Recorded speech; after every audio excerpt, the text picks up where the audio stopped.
oh gosh, I just had this tune in my head, and before I came on here going live, there was a tune being played on the other side for the radio, and because I got the podcast here and then the radio both together, and on the radio I haven't heard that one for a long time, and that's a beautiful song that was. Anyway, guys, I have got today. Um, Leon and Leon, tell us about yourself. Well, I am, what should we say, middle-aged, and I want to tell my story because I've just written a book, and the book's called Son of an Alcoholic. And my life didn't actually take off until about 5 years ago, simply because I was going through the sort of drudgery of life. Let's just put it this way: I wasn't doing anything with my life. It just was mundane, 9 to 5. But 5 years ago, my life suddenly changed. My mother's been an alcoholic all of her life. I've suffered with depression.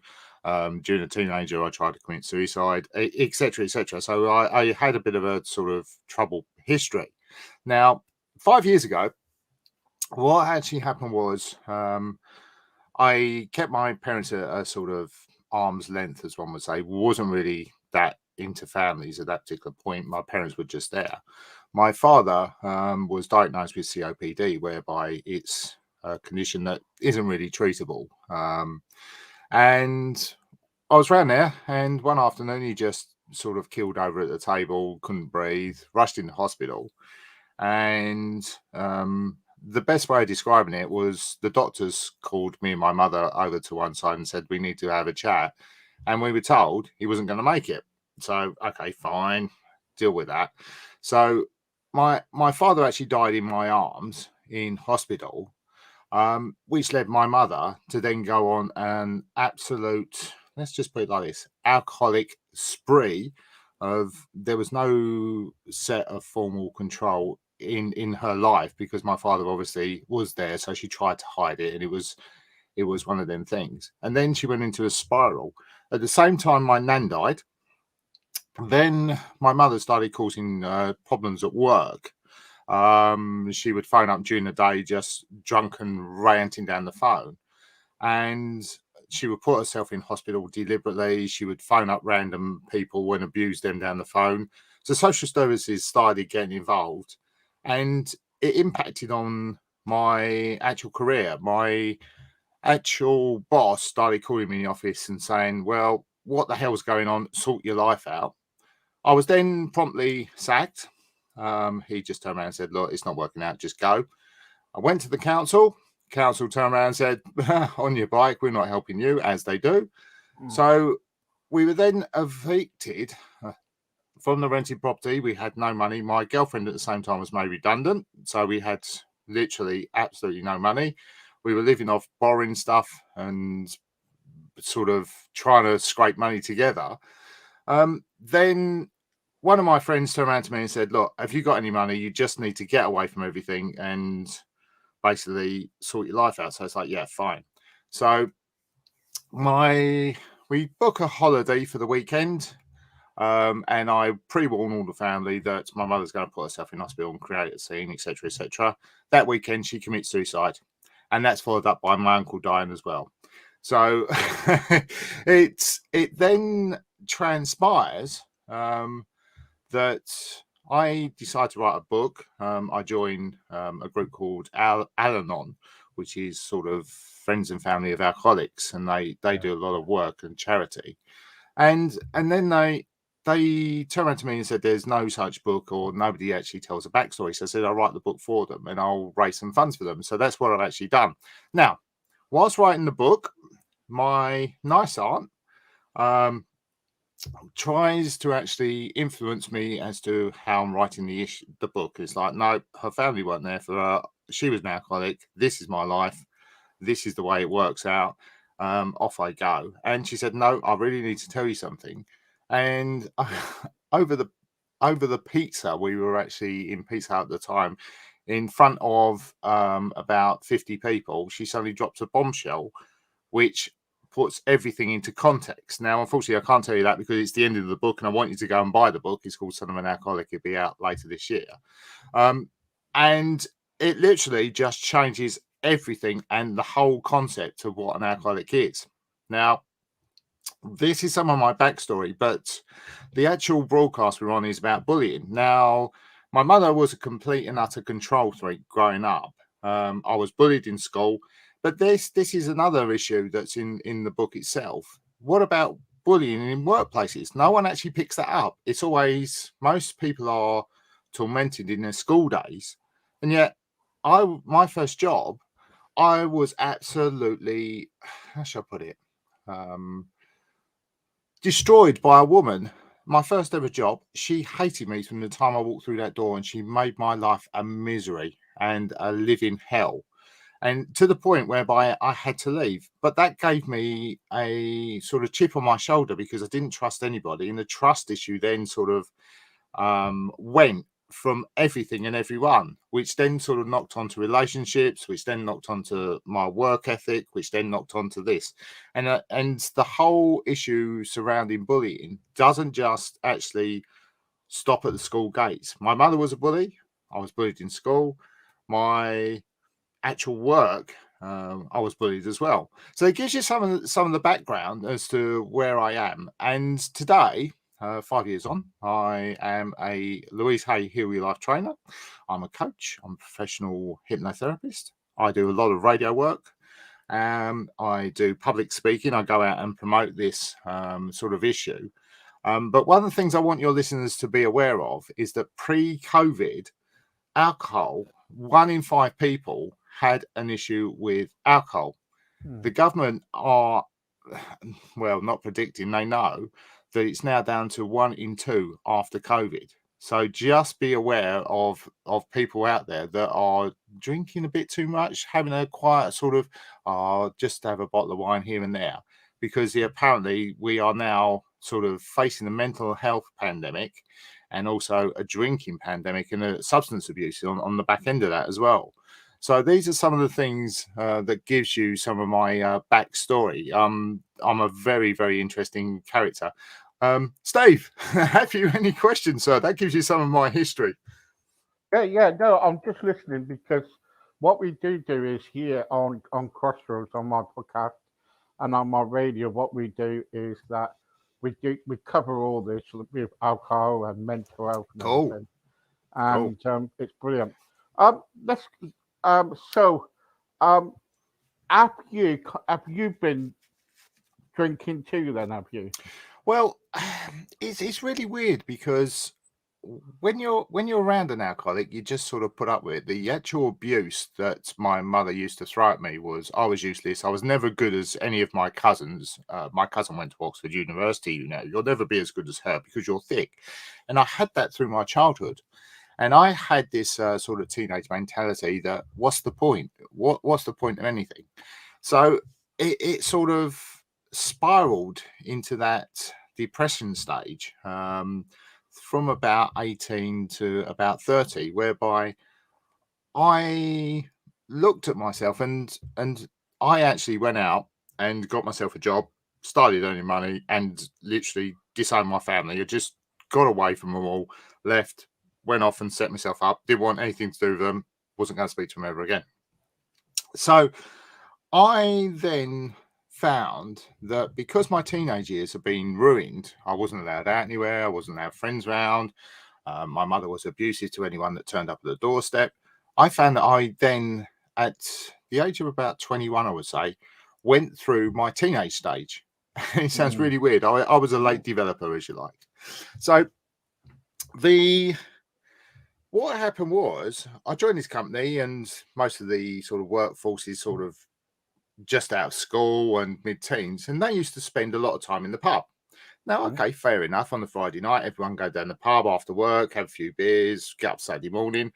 But what I found was that after a while, I would go in the pub on a Monday lunchtime, Monday evening, just have a couple of quick pints. Oh, it'd be all right. Tuesday, Wednesday, Thursday, Friday. And it wasn't until about 27, I actually sat back and thought, oh my God, look at my finances. What am I doing myself? I'm turning into my mother. And this is exactly the same path and trait that my mother had. Was there any violence Violence, yes and no, is a good sort of way of putting it. My mother took to, I think the violent stage was probably when I was about 7 to about 10, and then suddenly it just sort of faded.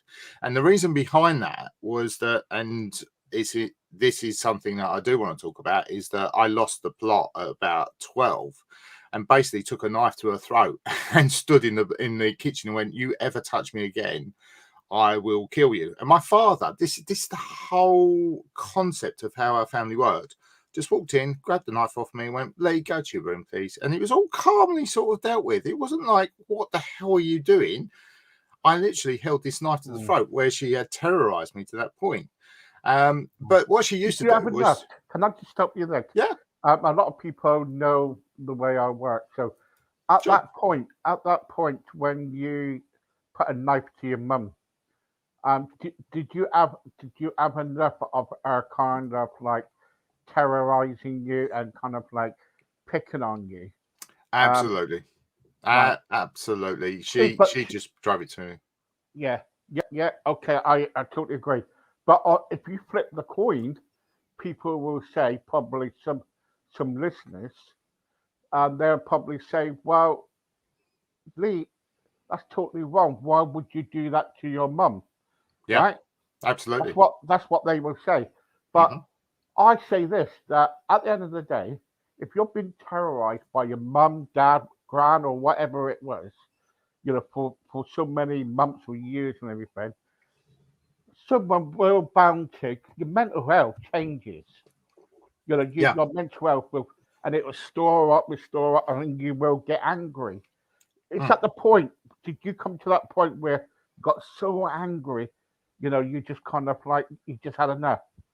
absolutely. Yeah, there's only so much you can actually take before you actually get to that point of breaking point. You get so low that suddenly you hit rock bottom, and it's like, no, I'm not having this anymore. And the whole philosophy changes.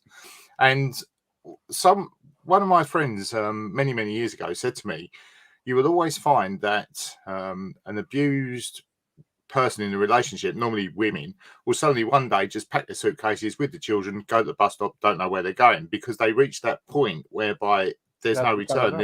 there's Yeah, no other option." yeah, And I at that point reached that point. She was just so um awful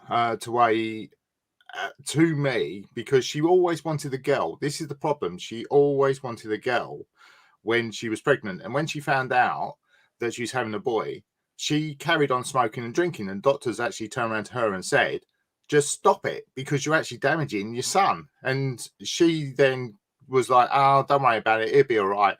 But I was actually born with a hole in my heart. And I was in intensive care for the first 6 months because of her attitude towards me. And there was no sort of mother child relationship or bonding at that point, which I think was one of the issues that we had, because there was this discord between mm, her sort of cuddling me and her being a proper mother. And I do get it. And I'm not proud of the fact that obviously I held a knife against my mother's throat, but you will get to that stage whereby enough's enough. I oh just need yeah, to yeah, change it. yeah, yeah, Yeah. yeah. I tell you, I'm very much interested in this because my dad, he was a really, really alcoholic. Mm. I seen him several times when I was younger come home and beat my mum up, and literally beat my mum up. Actually kicked her on the floor. We'd done everything. I was younger. I couldn't do nothing about it. And Yeah. my two other brothers were living with my nan, and me and my Mm. sister was living with my mum and dad. And when I got older, right, I just had enough. Yeah. You know what I mean? Sorry about the phone. I That's all just had, right. I just had enough, Yeah. and I just whacked him. Yeah. I just whacked him, and Yeah. I hit him, and he never done it again. Yeah. And that's the point, is that it needs that break in the sort of behavior for everyone to sort of then step back and assess what they're doing. But my mother then changed her tactic into bullying and just being generally nasty. I mean, she used to insult me in shops and in the street and things like that. She would walk up to a counter and go, "Oh, it's all right, love, you can serve that dickhead. I hope you don't mind swearing. But and it was things like that in public she would do, or she would try and push me over in a shop or something just to create a scene. It was really weird. It changed from the violence into this sort of public sort of humiliation is a good word. And it's really weird because she used to attack my father quite regularly. Now, this is the key bit, ladies and gentlemen, is that my father was a police officer. And the problem being is that if my mother attacked him, he would go to work with bruises and various other things. They would go, oh, what's happened to you? Oh, I got obviously in a struggle with a prisoner. Don't worry about me. But she always used to injure herself. And one of the things that she always used to do was one night she was so drunk, she sat on the toilet and we had the bath running alongside the actual toilet itself. She fell off and her head went straight on top of the toilet. So she sort of then cracked all her nose and everything else. And my father rushed out of bed, picked her up. This is 3 o'clock in the morning, took her down A&E. The first thing that A&E did was separate them. And he was then taken to a room and interrogated by a senior police officer as to why he'd hit my mother. And it was nothing to do with him at all. He was asleep. And this is how it carried on. And it was acceptable. But the other thing I was going to say, Steve, was that most people here were like, well, why didn't you go and get help? Why didn't you ask for help? And this is the other issue, is that my family, it turns out, all knew she was an alcoholic, all knew that she was violent to my father, all knew that they were abusing me as a child growing up.